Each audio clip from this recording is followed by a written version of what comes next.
Assalamualaikum warahmatullahi wabarakatuh. Perkenalkan, kakak nama kakak Nur Taufik Fajrul Muhammad, NPM 41182191901995. Kakak akan menjelaskan sedikit materi tentang pembelajaran untuk pramuka siaga. Lanjut. Oh iya, sebelumnya kakak mau ucapkan dulu salam pramuka. Dijawabnya salam. Ngerti ya adik-adik atau kakak-kakak sekalian. Materi yang kakak akan jelaskan yang udah ada di slide PPT kali ini yang kakak udah share ke kalian. Lanjut. Pengertian pramuka. Pramuka adalah singkatan dari Praja Muda Karana yang artinya adalah masyarakat yang penuh kreasi. Kepramukaan adalah pendidikan non formal yang dilakukan melalui pembinaan dan pengembangan praktis di luar lingkungan sekolah formal dan keluarga yang dilakukan di alam bebas dalam bentuk kegiatan yang menarik, menantang, menyenangkan, sehat, teratur, dan terarah yang berdasarkan prinsip dasar dan metode kepramukaan.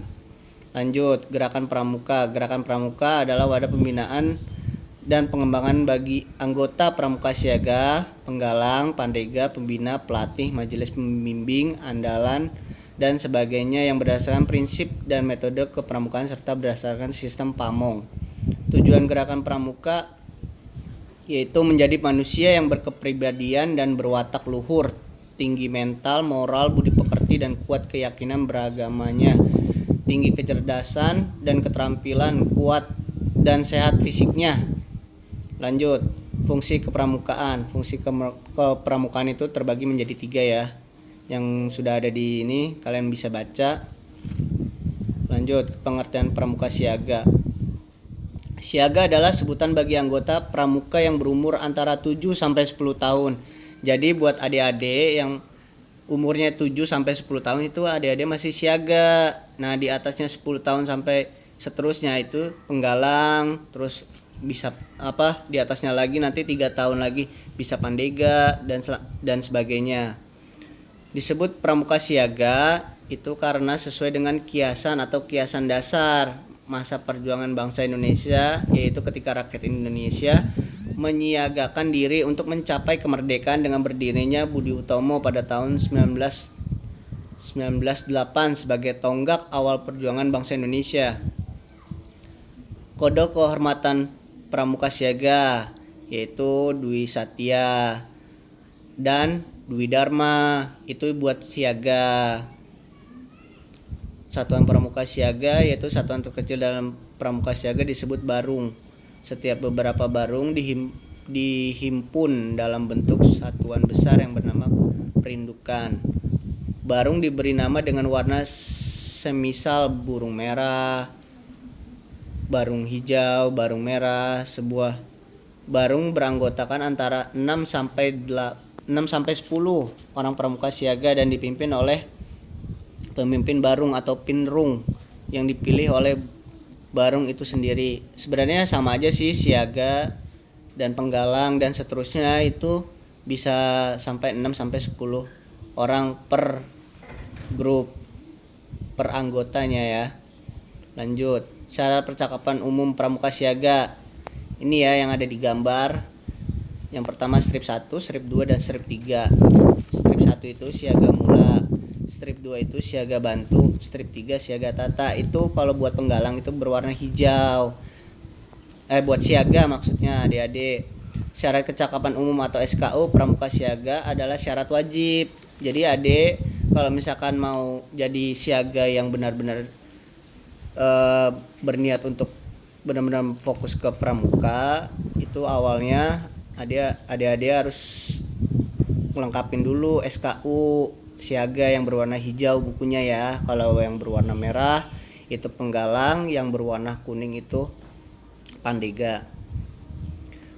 Dan habis itu yaitu TKU-nya dalam pramuka siaga ada 3 tuh TKU-nya ini yang ada di bawah. Lanjut ya.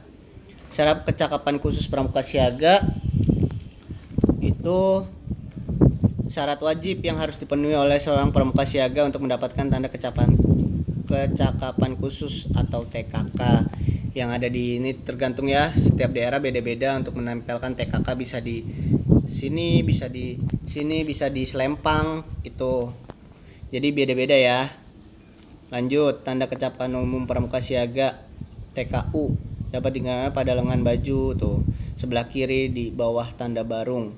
TKU untuk siaga berbentuk sebuah janur. Ini juga diambil dari kebiasaan para pahlawan dulu untuk menandakan pangkat seseorang. Lanjut ya. Nah, ini atributnya nih adik-adik. Seperti ada yang digambar. Ini buat wanita nih yang sebelah kiri nih yang pakai rok, dan laki-laki nih yang sebelah kanan, ini atributnya. Nanti adik bisa disaksikan sendiri, bisa dilihat sendiri. Seperti ini contohnya. Lanjut ya. Bentuk dan pemasangan atribut pada pakaian seragam pramuka siaga. Adik-adik bisa baca sendiri ya. Ini sesuai dengan ini. Dari tanda tutup kepala, tanda pandu dunia, tanda pelantikan. Lanjut. Nah, papan nama, tanda lokasi kuarcap, tanda gugus depannya adik-adik sekalian, tergantung sekolah masing-masing ya. Setiap gugus depan dengan nomor gugus yang berbeda-beda. Nah, tanda jabatan juga ada tanda barung, tanda kecakapan umum atau TKU siaga. Sekian, begitu aja adik-adik penjelasan dasar dari pramuka siaga. Jadi intinya pramuka siaga itu tidak tidak memaksa untuk kita istilahnya wajib untuk fokus nih ke bagian ini, bagian itu, harus ikut lomba ini, lomba itu, enggak. Kalau siaga kita masih have fun, masih bersenang-senang, masih berkreasi sesuai dengan adik-adik sekalian, kreativitas adik-adik sekalian. Jadi tidak memaksa untuk adik-adik sekalian bisa sandi semapur Morse, atau bisa tentang ilmu pengetahuan umum atau P3K. Mungkin kalau di lombaan mungkin ada seperti itu, cuman tergantung adik-adiknya. Kalau misalkan adik-adiknya berminat untuk masuk ke pramukaan, nanti kakak-kakak sekalian yang lebih dituakan atau alumni adik-adik sekalian bisa mengajarkan ke kalian. Terima kasih. Itu aja penjelasan dari saya. Kurang lebihnya saya mohon maaf. Billahi taufiq wal hidayah. Assalamualaikum warahmatullahi wabarakatuh.